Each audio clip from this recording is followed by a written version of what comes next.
I'm asking for your superior. Am I suspected of a crime? You're telling me you're threatening me. I'm not threatening you. You're not. No, as you pull your belt up, you wasn't threatening me. It's on film. I'm not threatening you. I asked you. I said I don't want to speak. I would like to have your superiors here because you're already accused me of a crime. Am I suspected of a crime? You're threatening me. It's on film. In the city of Providence, a citizen calmly asserts their rights as multiple officers surround his vehicle. Officer Morgan, badge 558, refuses to identify herself. Officer Antonio appears moments later. But when no crime is suspected, why do police still try to open his car door? Stay tuned as we break down this real encounter. Subscribe to ID Refusal Rights for legal insights. Special thanks to the original channel for documenting this case. Please check the link in the description down below for original channel. You get a name or no? Okay. Just so I have it. Hi. Are you okay? I'm still fine. I'm still asking for your superiors because I believe she's obstructing the law right now. Okay, well, can I have your name and badge number? Officer Morgan 558. Officer Morgan 558. Do you realize she hasn't identified herself yet? Well, She's tried to force herself into my vehicle. I'm not forcing myself and she has told me that she has no suspicion of a reasonable suspicion of a crime or infractions. Okay. Now I'm asking her if she's gonna continue force with more than 5 of you here. Can you at least get your superiors here? Can you have there's 3? The other one just walked off, didn't he? You probably have another in your car. I'm asking for your superior. Am I suspected of a crime? You're telling me you're threatening me. I'm not threatening you. You're not. No, as you pull your belt up, you wasn't threatening me. It's on film. I'm not threatening you. I asked you. I said I don't want to speak. I would like to have your superiors here because you're already accused me of a crime. What crime did I accuse you of? What crime are you still here for? My man. Hey, my man. Hey, you see that right there? Yeah. No parking In the there, state of Rhode Island, as long as somebody is at the vehicle. A man sitting in a legally parked car is suddenly approached by Providence Police Officer Morgan, badge number 558.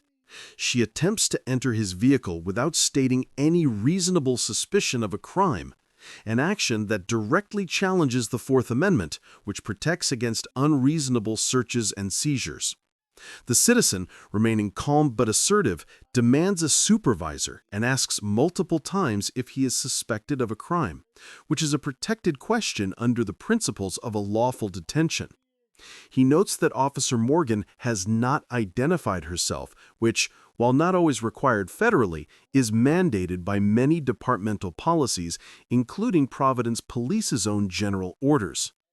His repeated assertion that the officer is obstructing the law highlights a growing awareness of civil rights violations during non-consensual police encounters. Smartly, the man invokes his right to remain silent and documents everything on camera, an exercise of both his First Amendment right to record public officials and his right to legal transparency. This is not a ticketable offense unless I leave the vehicle. So right now, and she hasn't asked, you don't know if somebody's out to go get more change for me right now. She hasn't asked either. You were sleeping in the vehicle. No, I wasn't sleeping. I was watching a video. And that's why it's on film. So now for you to start assuming the same assumptions she has when I've made it clear on film. You clearly can't park here in the corner even if you're in the vehicle. Even if you're in the vehicle. It's right there. Even if you're in the vehicle. This is clearly at the parking thing where it says. Your vehicle is actually over the post. Like I said, like I said, if you're suspicious of me of a crime, at this point, I need your superiors. I don't want to answer any more questions. I'm not gonna Write the ticket. Please get your superiors here. I don't want to answer any more questions. I'm not asking questions. If she's not answering any questions, can you ask her to back off? I'm trying to. I just wanted to explain to you why I got called here. You already explained. I'm done. And I'm done too. You haven't got your superiors. You haven't identified yourself. You're not acting accordingly. I don't want to speak to you. Are you gonna go back in your car? No, you're not acting accordingly. You haven't given me your identification, and you will not get your superiors here. You do not suspect me of a crime, and you still have tried to open my door. I did not try to open your door. 529 Officer Antonio, okay? Now that you've identified yourself, do you suspect me of a crime? No. Then can you leave? I'm going to. But All right. I wanted to tell you why I got called. I'm done. Okay, well, either I'm way, done.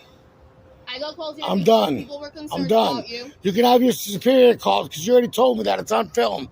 Yes, and I just wanted to make sure that you understand why I got called here. People were concerned. Do you realize how long you have been here? Not very Do you long. realize unless you have a suspicion of crime, you're only able to detain me for 20 minutes while looking for your suspicion of crime. The confrontation deepens as the man in the vehicle asserts his rights with precision. He explains that under Rhode Island parking rules, a vehicle occupied by a person is not automatically ticketable, reinforcing that there is no legal basis to order him out. He states he will not answer further questions or sign any ticket, invoking his Fifth Amendment right to remain silent and his Fourth Amendment protection against unreasonable seizure. Officer Morgan still refuses to provide a supervisor. When Officer Antonio, badge number 529, arrives, the man immediately asks whether there is reasonable suspicion of a crime. According to the U.S. Supreme Court's decision in Terry v. Ohio, 392 U.S. 1, officers must articulate specific, reasonable suspicion to detain someone. His repeated demand for identification from the officers and his refusal to exit show a well-informed citizen exercising rights without aggression. Recording and clearly stating legal grounds is an intelligent strategy to deter misconduct and build an evidentiary record. What, are you laughing, sir? Officer, can I have your identifications, please? Your name, sir. Sir, your name. Listen, I hope you have a good day. But I got called just because people were concerned. Well, you should call them and let them know that there's no problem here. I got flagged down, okay? All right, well, you should go flag them down and let them know. They've already taken off. All right. They work in this building, and they said there was a vehicle outside their building. It doesn't look like it belongs here. They didn't see anybody inside when they drove by. So I came to investigate. That is what I'm doing. I've spoken to you. I've made contact with you. Your vehicle is actively registered, so you are free to go. And that is all. This looks like a successful audit. I will post it. Thank you. Yep, it's all set. I just wanted to explain to him why I was here. So you have a good day, sir. Thank you. Okay? I'm done.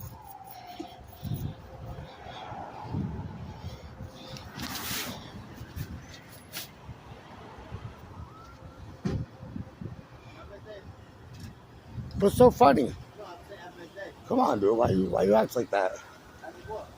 I mean, every time you thought the camera was off, you've seen the smoke. The camera's seen the smoke. Can I have your identification? 131. Have a nice day. No, your name, sir. Hey, you can't park there, okay? I thought if You that. can't park there. Oh, that's what you do now, huh? After prolonged resistance and multiple unanswered demands for reasonable suspicion, the officers began to de-escalate. One of them casually explains that the encounter was initiated because people were concerned and believed the parked vehicle didn't belong. No crime was ever articulated. This underscores a critical issue. Suspicion based on appearance or presence alone is not a lawful basis for detention. Per Delaware v. Prowse, 440 U.S. 648, which ruled that officers cannot stop a vehicle without reasonable, individualized suspicion. The man, still recording, reminds the officers that they've now verified his registration and must release him. Officer Antonio confirms he is free to go, marking the end of a successful First Amendment audit.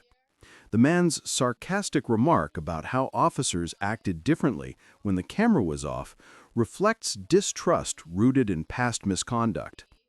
By documenting calmly and demanding clarity, the citizen leveraged his right to record public officials, as protected in Gleck v. Knefe, 655 F3D 78, reinforcing how transparency is one of the most effective tools in resisting unlawful police conduct.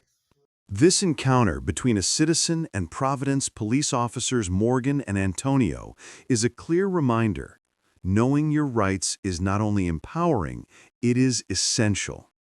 The man in this video, calm, firm, and informed, demonstrated how legal awareness and respectful resistance can prevent escalation and expose misconduct.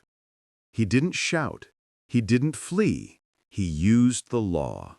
That's how you win. Understanding Fourth Amendment protections, demanding reasonable suspicion, and exercising your First and Fifth Amendment rights are not acts of defiance. They are responsible citizenship. Officer Antonio eventually acknowledged this, and the man remained professional throughout. One word to describe both sides: professional, but only after being held accountable. If you believe in transparency, civil rights, and lawful resistance, subscribe to ID Refusal Rights for more real-world analysis and legal breakdowns.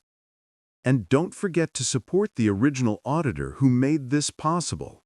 Watch, like, and follow their channel for standing up when it counts most.